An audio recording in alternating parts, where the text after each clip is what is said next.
खुलुमबाय स्टुडिअ दं आङो राकेश रामसेर। बे समाव रोजा रोजा बिटिआर ओनसोलनि एबा गंबा जिल्लानि आबादारिफोरनि थाखाय बिटिआर सोरखारा माखासे सुबिदा एबा हेफाजाब होनो थाखाय सिगांदों। थारैनो बे समाव अखा हायैनि जाहोनाव गोबां आबादारियानो बे समाव बिटिआर हालामनि आबादारिफोर बे आबादारिफोरा गायनो गोनां जे आबाद एबा माइखौ गायनो हायाखै, जायनि थाखायनो गोबां आबादारिफोरानो बे समाव खहा गोग्लैनो गोनां जादों।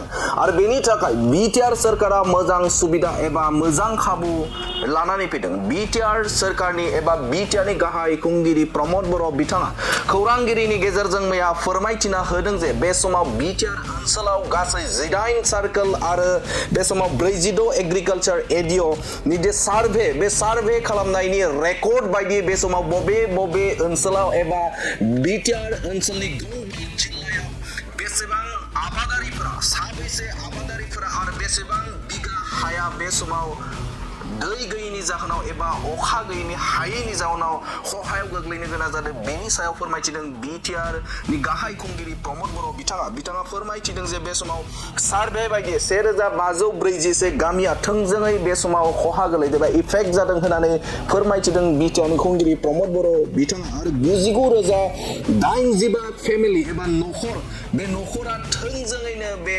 अखा हायैनि जाहोनाव बिथांमोना खहा एबा आबाद मावनो हायाखैखौ फोरमायथिदों बिटिआर नि खुंगिरि प्रमद बर' बिथाङा। आरो फोरमायथिदों जे 2301 बिगा बा हेक्टर खोथिया फोग्रा हाया बे समाव खहा गोग्लैदों एबा खोथिया नस्त जादों एबा गाज्रि जादोंखौ फोरमायथिदों बिटिआर नि खुंगिरि प्रमद बर' बिथाङा।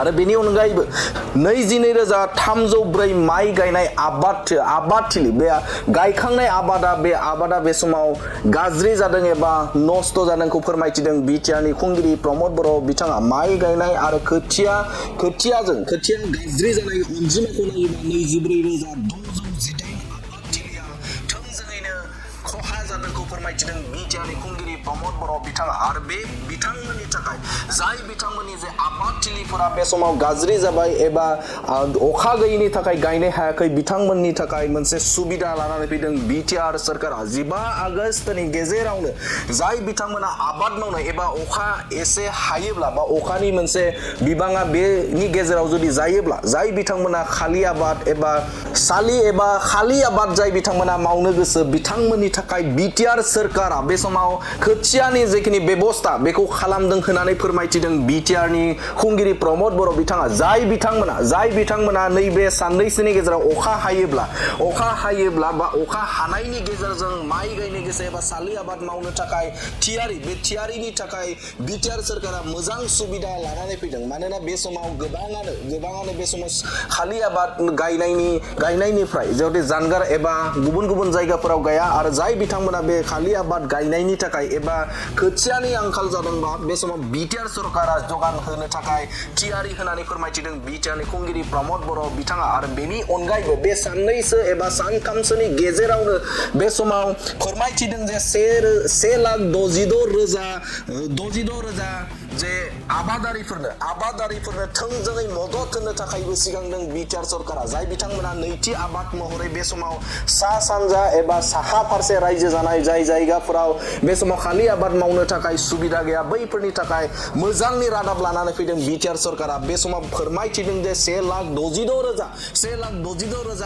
आबादारिफोरनो एबा नखरफोरनो बे समाव मदद होनो थाखाय सिगांदों बिटिआर सरकारा। बे समाव एडिअ एबा एइअ मावख'आव मोनसे फर्म फिलआप एबा बेवहाय थांनानै मोनसे फर्म लानांगोन। आरो बेनि गेजेरजों बिथांमोना जे गाव मा आबाद मावनो गोसो, बिथांमोना आलु आबाद मावनो गोसो ना बे समाव सिबिं आबाद मावनो गोसो एबा मासरुम आबाद, जायखिजाया मोनसे आबाद मावनो गोसोबा बिथांमोना बे आबादनि जे मुंखौ होनानै बे समाव फिलआप खालामनानै होनांगोन। आरो बेवहाय बे समाव बिटिआर सोरखारनिफ्राय बा एइअ आरो एडिअनिफ्राय जोलै होनो थाखाय बा आबादनि जोलै होनो थाखाय बे समाव थियारि होनानै फोरमायथिदों बिटिआर सोरखार। 1,66,000 नखरनो बा बिटिआर हालामनि आबादारिनो बे समाव मदद होनो थाखाय सिगांदों बिटिआर सोरखार। आरो बेफोर बाथ्राखौ एबा गोनां मोजां खौरांखौ बिटिआर नि खुंगिरि प्रमद बर' बिथाङा खौरां मेलनि गेजेरजों फोरमायथिनायखौ नुनो मोनदों। बड'लेण्डनि मोनबा जिल्लायाव देग्लाय बोसोराव सालि माइ आबाद मावनाय समाव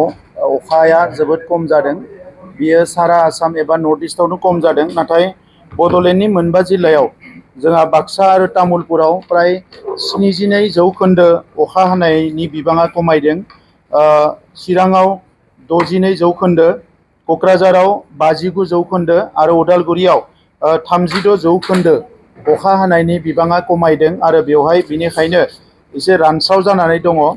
आरो बिनि थाखाय जोङो बड'लेण्डनि गासै 18 जोंनि सार्कोल एरिया आरो गासै 46 जोंनि एग्रिकालसार एरिया बेखौ जोङो सार्भे खालामदों आरो बेवहाय हमदांनो मोनदों जे 1541 जोंनि गामिया बेवहाय थोंजोङै एफेक्ट जादों आरो 69,085 फेमिलिया बेवहाय थोंजोङै एफेक्ट जादों।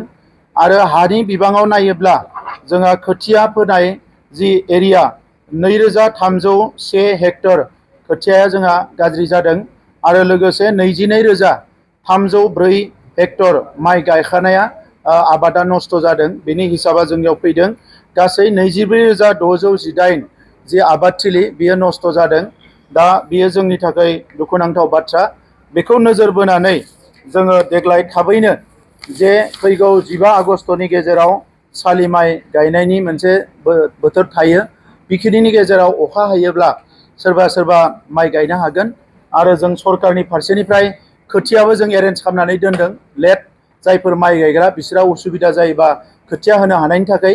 नाथाय जिहेथु गोबाङानो साहा ओनसोलाव माइ मावनायनि थासारि गैया होननानै सानदों, दा नंखायनो जाय आबादारिफ्रा गासै 69,000 आबादारिनि जिहेतु माइ मावनाया एबार आनसार्टेन जाबाय, हागोन ना हाला बोथोरनि थाखाय, जोङो 1,62,000 आबादारिफोरखौ थोंजोङै जोङो मदद खालामनो थाखाय जोङो माखासे थांखि लानाय जादों।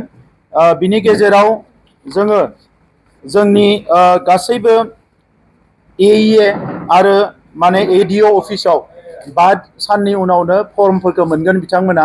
आरो जायफ्रानोखि गोबां आबाद जेरै आलु आबाद मावनो नागिरो, जुंखाम आबाद मावनो नागिरो आरो बायदिसिना जेन'बा सिबिं फोनो नागिरो, मासरुम आबाद मावनो नागिरो,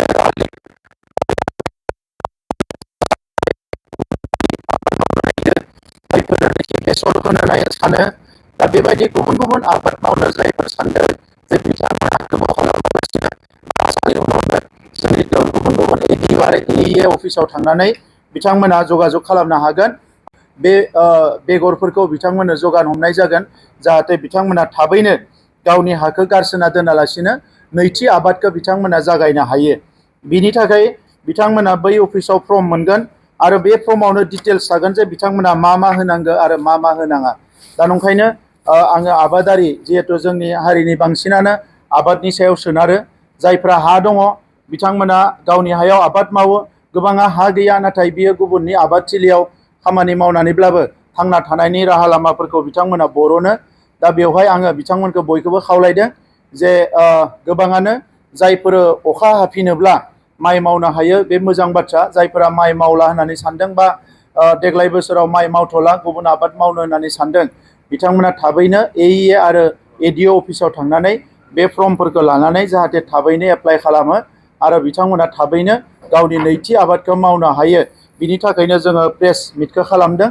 आरो बेजों लोगोसे जे साहा ओनसोलावनो बांसिन जेंनाया नुजादों। मानोना साहा ओनसोलाव फरेस्ट एबा हाजो खाथियाव थांनानै बा भुटाननि बर्डाराव बारनानै सोरबाया जाम्फै जावनानै दै लाबो बेजों आबाद मावो। एबार अखा गैयिनि थाखाय दैमाफ्रावबो दै गैया, दा नंखायनो दैफोरखौ लाबोनो हायाखै। दा बिनि गेजेराव जों सानदों साहा ओनसोलाव गोबां इरिगेसन प्रजेक्टफोरखौ जोङो खालामगोन आरो सलार इरिगेसन बिनि थाखाय केन्द्र सरकार, इउनियन गभर्नमेन्ट आरो स्टेट गभर्नमेन्टजों जगाजग खालामनाय जादों जे बै जायगाफ्राव जोङो सलार पाम्प होनो थाखाय थाबैनो बेवहाय गुबुन गुबुन प्रजेक्टफोरखौ जोङो RKPY गुबुन गुबुन प्रजेक्टनि दारै जों मावनो आखायाव लादों। दा नंखायनो आबादारिफ्रा जाहाथे बे बिथिङाव एसे अर्गेनाइज वेआव खामानि मावो आरो अफिसजों जगाजगाव थायो, आं बेखौ खावलायदों। गोजोन्थों।